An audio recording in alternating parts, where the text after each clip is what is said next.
svänga till och lägga innerskänken. Bra! Men det gäller att du verkligen möter upp med innerskänket så att det inte bara blir att man svänger på tygen. Då får vi inte rätt effekt. Bra, nu ska vi trava. Med bålen böjd och kontakt på yttertygen.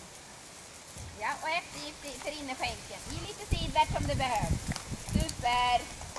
Hon dansar. Bra, så gör du övergång för innerskänken i yttertygen. Dansar. Och så jobbar du sidvärt. Bra, Anna. Nu är det härligt. Ja! Sådana fina bakvågen. Ja, det var super bakben på vägen. Och sen såg det ut som du puffade lite och hon var med. Jag tror inte mycket det. Och hon svarade. Utan att prova någon sträckkosta-variant. Det är lysande. Ja, kompis. Nu är alla de här alternativen. Där är det. Sen igångsätt.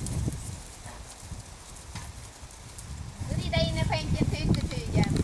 Så att du har bålen böjd och en yttertygen som liksom ger dig en broms. Ja, och sen ett